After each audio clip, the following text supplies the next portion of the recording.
Hello students, ये monetary policy का part 3 है। इसमें हम बात करने वाले हैं कि मॉनेटरी पॉलिसी किस तरीके से अभी तक करी गई है, क्या वेरियस इंस्ट्रूमेंट्स हैं और लेटेस्ट मॉनेटरी पॉलिसी आपकी क्या कहती है।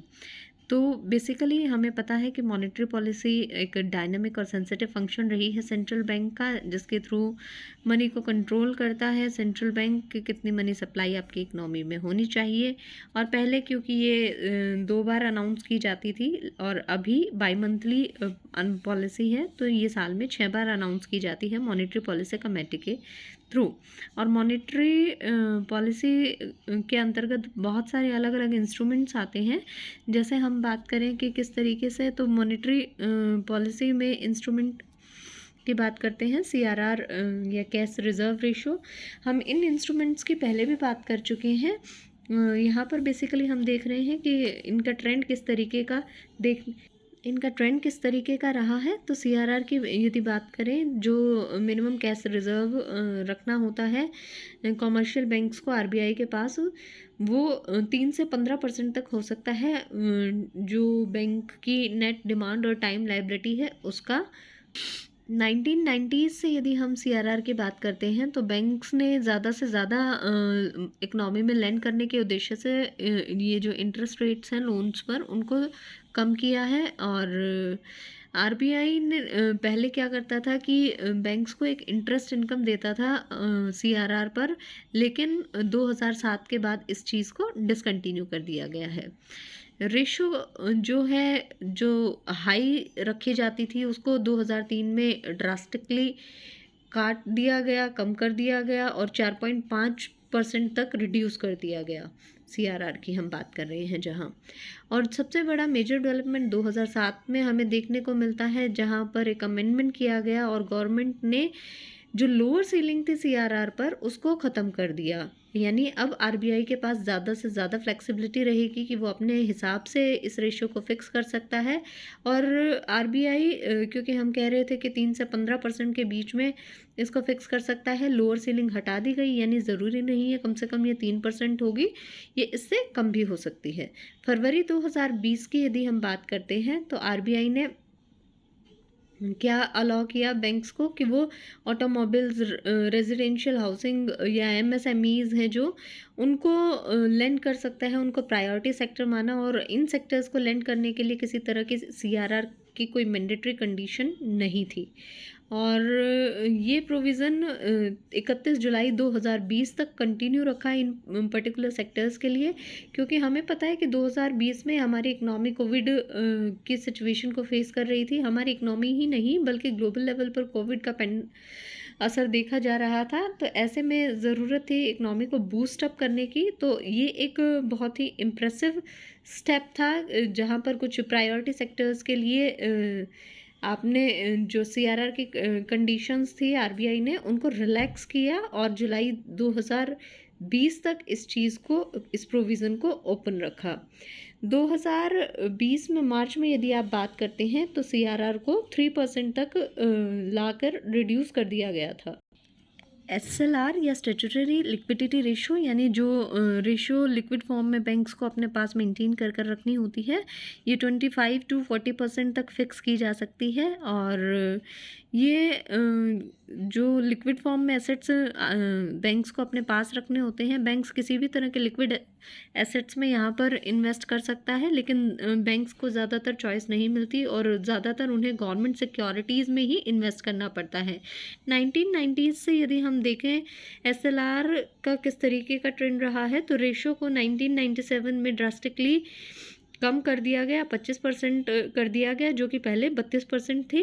और RBI एक्ट 1949 में जो अमेंडमेंट किया गया 2007 में, उसमें जो SLR पर लोअर सीलिंग थी वो भी ख़त्म कर दी गई। और अब SLR 25% से नीचे भी RBI के द्वारा फिक्स की जा सकती है। और यदि आप बात करते हैं फिर मार्च 2020 में SLR कितनी थी? 18.25%।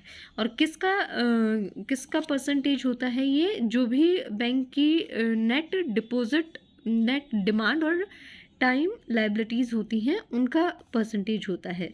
फिर हम बात करते हैं बैंक रेट की। बैंक रेट मतलब जो लॉन्ग टर्म लेंडिंग के लिए आरबीआई चार्ज करता है, एक तरीके से आप समझ सकते हैं कि कॉमर्शियल बैंक्स जब आरबीआई से उधार लेते हैं लॉन्ग टर्म के लिए तो जो रेट चार्ज की जाती है वो बैंक रेट। तो ये बैंक रेट 2020 में मार्च में 4.65% तक आपको देखने को मिलती है।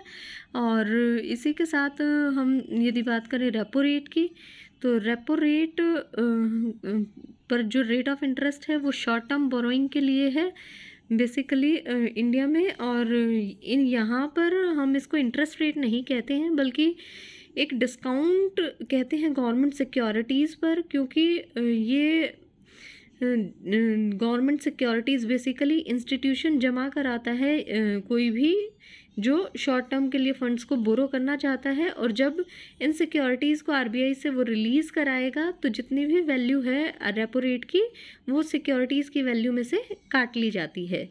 इसी के साथ कॉल मनी मार्केट इंडिया का या इंटरबैंक मार्केट है जो इसी रेट पर ऑपरेट करता है और इसी रेट को यूज़ करता है ओवरनाइट बोरोइंग्स के लिए।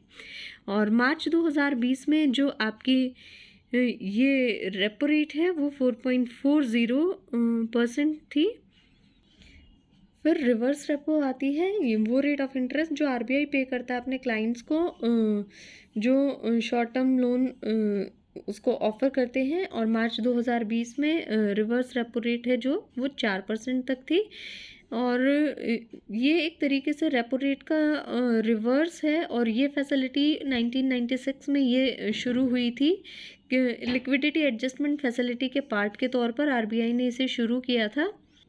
फिर है marginal standing facility. Marginal standing facility एक नई तरह की स्कीम है जो आरबीआई ने मॉनेटरी पॉलिसी 2011-12 में अनाउंस की थी और जो मई 2011 से इफेक्ट में आई है। इस स्कीम के अंतर्गत क्या होता है, बैंक्स ओवरनाइट बोरो कर सकते हैं, यानी शॉर्टेस्ट टर्म में यदि बोरोइंग करनी है बैंक्स को तो वो बोरो कर सकते हैं। कितना बोरो कर सकते हैं, 1% तक, जितनी भी उनकी नेट डिमांड और टाइम लायबिलिटीज़ हैं उसका 1% तक बोरो कर सकते हैं आरबीआई से। और इसका जो इंटरेस्ट रेट होता है बेसिकली वो रेपो रेट से 1% ज़्यादा रखा जाता है। और जो मार्जिनल स्टैंडिंग फैसिलिटी मार्च 2020 में है वो 4.65% रखी गई। यहाँ पर मार्जिनल स्टैंडिंग फैसिलिटी की रेट को जो कि जनरली 1% ऊपर होती है बैंक रेट के, इक्वल किया गया पेंडेमिक के सिचुएशन के कारण। फिर हम लेटेस्ट मॉनेटरी पॉलिसी की बात करें तो लेटेस्ट मॉनेटरी पॉलिसी 2021-22 में जो बाई मंथली पॉलिसी है वो जून में आई, सेकंड बाई मंथली पॉलिसी। और मॉनेटरी पॉलिसी कमेटी ने 4 जून 2021 को मीटिंग करके डिसाइड किया कि जो रेपो रेट है वो 4% पर ही रखी जाएगी, जो अनचेंज रखी गई, पहले भी 4% पर थी। और रिवर्स रेपो रेट जो है वो 3.35% पर रखी जाएगी। साथ में मार्जिनल स्टैंडिंग फैसिलिटी और बैंक रेट दोनों को 4.25% पर रखा गया, जो कि 2020 में 4.65% थी। और यहाँ पर भी मार्जिनल स्टैंडिंग फैसिलिटी यानी कि आप कह सकते हैं जिसके थ्रू जो कॉमर्शियल बैंक्स हैं वो ओवरनाइट लिक्विडिटी बोरो करते हैं। और ये जो बोरोइंग की रेट है बेसिकली इसको एक बैंक रेट से मैं पहले भी कह चुकी हूँ कि 1% ऊपर रखा जाता है, लेकिन 2020 में और लेटेस्ट जून 2021 की पॉलिसी में इसको बैंक रेट के इक्वल कर दिया गया क्यों, ताकि पेंडेमिक के सिचुएशन से ओवरकम किया जा सके और मैं इन रेट्स को कम करके लिक्विडिटी को इकोनॉमी में मेंटेन किया जा सके। इसी के साथ जो मॉनेटरी पॉलिसी कमेटी थी उसने क्या कहा कि हम अकोमोडेटिव स्टैंस को कंटिन्यू रखेंगे। अकोमोडेटिव स्टैंस क्या है कि सेंट्रल बैंक कोशिश करता रहेगा कि जो इकोनॉमी है उसमें मनी सप्लाई एक्सटेंड हो जाए। और ऐसा इसलिए किया गया क्योंकि ग्रोथ जो थी अचीव करनी थी, इकोनॉमी को सरवाइव करना था, पेंडेमिक के सिचुएशन से निकलना था, कोविड के इम्पैक्ट से लड़ना था। तो एक तरफ मॉनेटरी पॉलिसी का मेन ऑब्जेक्टिव था कि इकोनॉमी की ग्रोथ को बनाए रखा जाए, उसको अचीव किया जाए। दूसरी तरफ हमारा मॉनेटरी पॉलिसी का ऑब्जेक्टिव था कि इन्फ्लेशन को कंट्रोल में रखा जाए। तो यहाँ पर इन्फ्लेशन का मीडियम टर्म जो टारगेट है कंज्यूमर प्राइस इंडेक्स इन्फ्लेशन का, वो 4% अचीव करने की कोशिश की गई और उसके लिए एक फ्लेक्सिबल बैंड छोड़ा गया जिसमें ±2% की गुंजाइश थी।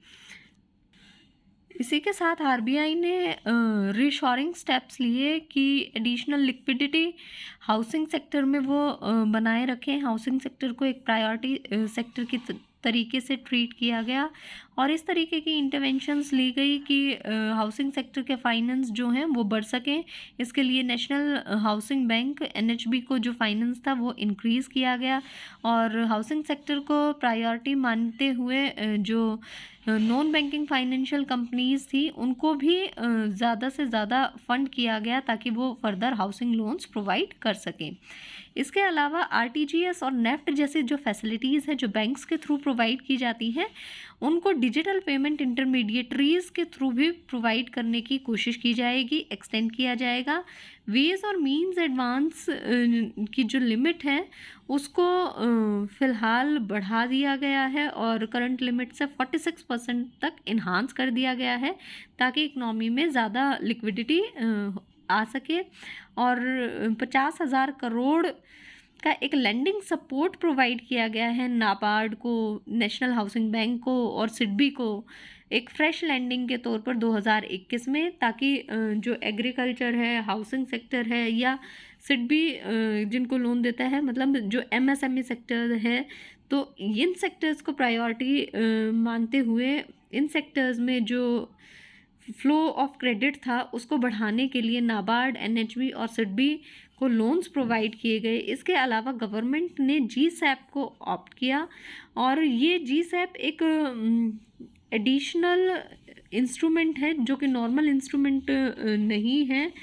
लिक्विडिटी मैनेजमेंट के लिए। जीसैप का क्या मतलब है? गवर्नमेंट सिक्योरिटी एक्विजिशन प्रोग्राम, कि किस तरीके से आरबीआई गवर्नमेंट सिक्योरिटीज़ को एक्विज करेगा। तो ये जो प्रोग्राम है ये बेसिकली किस चीज़ को इंश्योर करने के लिए है कि गवर्नमेंट के सिक्योरिटीज़ को आरबीआई लेता रहे और गवर्नमेंट के पास जो ह्यूज बोरोइंग का प्रोग्राम है वो स्मूथली फंक्शन करता रहे ताकि गवर्नमेंट इकनॉमी की ग्रोथ के लिए इकनॉमी में और ज़्यादा लिक्विडिटी प्रोवाइड करती रहे और इकनॉमी में ग्रोथ को मेंटेन किया जा सके। ये एक तरीके का वैसे तो ओपन मार्केट ऑपरेशन की तरह ही प्रोग्राम है जहाँ पर आरबीआई गवर्नमेंट सिक्योरिटीज़ को खरीदता और बेचता है, लेकिन ये इसका जो कैरेक्टर है वो थोड़ा सा ओपन मार्केट ऑपरेशन से डिफरेंट है क्योंकि ओपन मार्केट ऑपरेशन में आरबीआई ये कभी नहीं बताता कि वो गवर्नमेंट की सिक्योरिटीज़ को कब खरीदने या बेचने वाला है। और लेकिन इस प्रोग्राम के तहत आरबीआई ने पहले ही अनाउंस कर दिया है बाय मंथली पॉलिसी में कि कितने सिक्योरिटीज़ वो आने वाले समय में खरीदने वाला है। तो इस प्रोग्राम में बेसिकली गवर्नमेंट सिक्योरिटीज़ को आरबीआई खरीदेगा जिसके कारण गवर्नमेंट को जो बोरोइंग है वो आसान होगी, गवर्नमेंट के हाथ में पैसा जाएगा जिससे फर्दर इकनॉमी में पैसा जनरेट किया जाएगा और इकनॉमी की जो ग्रोथ रुकी हुई है पेंडेमिक के सिचुएशन के कारण उसको एक बूस्ट देने की गवर्नमेंट की कोशिश होगी।